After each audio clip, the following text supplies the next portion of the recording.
This is a book about courage and compassion 10 Canadians who made a difference by Rona Arato.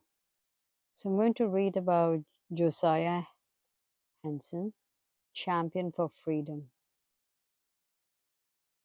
He was born a slave on June 15, 1789, the youngest of a family of 6 children, and he lived on a Maryland plantation where his mother, Celia, had been hired out by her owner, uh, one Dr.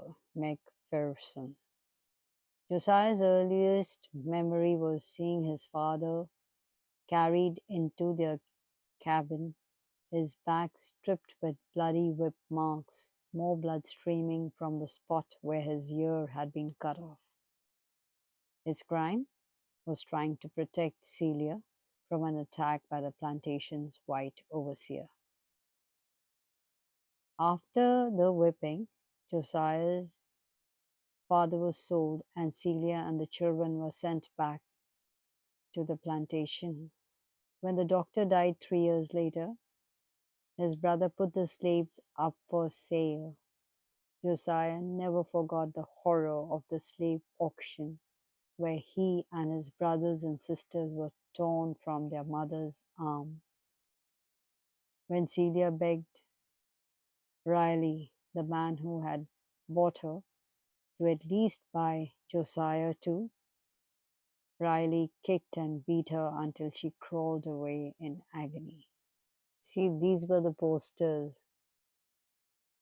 for selling slaves to be sold, etc. How heart-wrenching.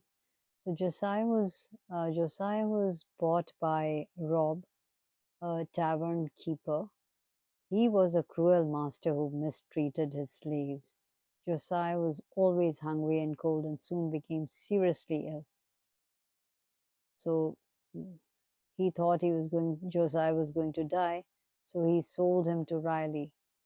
Josiah was ecstatic to be reunited with his mother, and under her care, he quickly recovered from his illness.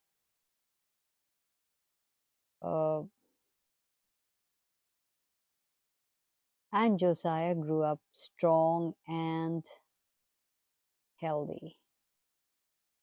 So you can say slaves were bought and sold at auctions, treated as property and not as people.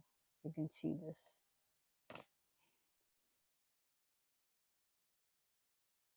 So when Josiah was 18, he met John McKenney, a white preacher who hated slavery. And under McKenney's guidance, Josiah became a devout Christian. He began preaching to other slaves who soon looked up to him as their leader. He preached from memory because, like all slaves, Josiah could neither read nor write. When he was 22, he married Charlotte, a slave girl he met at a church meeting. Now, because he was strong, Riley made Josiah his bodyguard. And Riley was a heavy drinker and gambler, so eventually he lost all of his money. And when he learned that his slaves were going to be sold to pay his debts, Riley had Josiah quickly take them away to his brother Amos's plantation in Kentucky. To get there, the group passed through Ohio, a slave-free state, where Josiah could have set the charges free. Instead, he delivered them as he had promised to Amos Riley. It was a decision he regretted for the rest of his life. But here we can see how honest he was even in that. He could have escaped then. Well, these are the lyrics of the Song of the Free.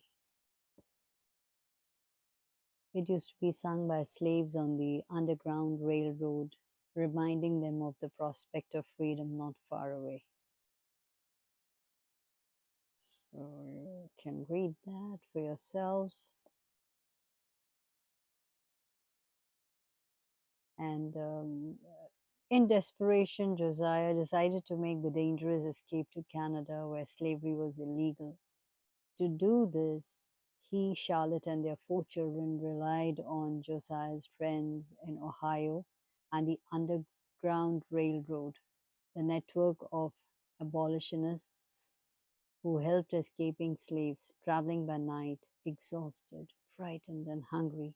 They slowly, painfully made their way from Kentucky all the way to New York.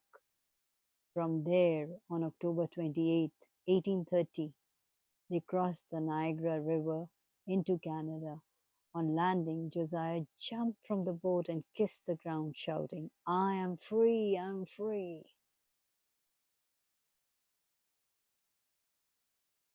So by the 1840s, Father Josiah, as he was now called, had become a well known preacher and anti slavery spokesperson whose work took him all over Ontario and the northern United States. Abolitionists in the North were pressuring the United States government to outlaw slavery everywhere in the country. The southern states threatened to form their own country if that happened. Tempers ran high on both sides of the conflict. On one visit to the United States, Josiah met Harriet Beecher Stowe, a writer who was interested in the abolitionist movement. A short time later, she visited Josiah in Canada and recorded his story, which she used as the basis for her book, Uncle Tom's Cabin. The book ignited a firestorm of protest against slavery. US President Abraham Lincoln later credited it as a spark that ignited the Civil War and ended slavery in the United States. Josiah too became famous as a real Uncle Tom, the book's central character. And there is a quote which has been quoted here of Abraham Lincoln: "Those who deny freedom to others deserve it not for themselves." So that's the book, Uncle Tom's Cabin, or Life Among the Lowly by Harriet Beecher Stowe. Look at this. It's a very interesting book by itself, and it is based on Josiah's story. So in April 1883, Josiah Henson died at the age of 92 at his home in Dawn, Ontario. And 100 years later, in 1983, he was honored by being the first person of African descent to be featured on a Canadian postage stamp. So that's the story of Josiah Henson. Well, that's his tombstone, and Josiah's descendants visit his tombstone. That's the picture. The ISBN number is 978-1-8973 49-34-2. Well, that's Josiah Henson, the champion for freedom,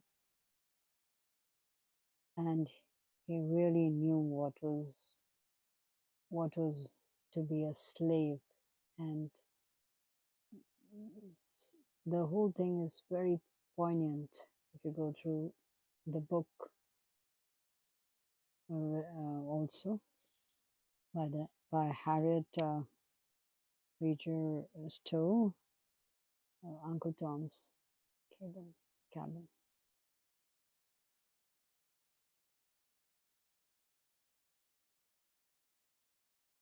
The worst enemy, I think, of man is man.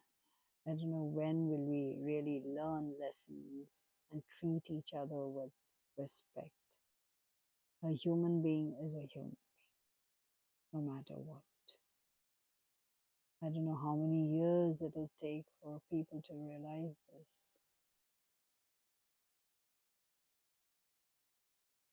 Anyways, one must read about these heroes who've made a difference.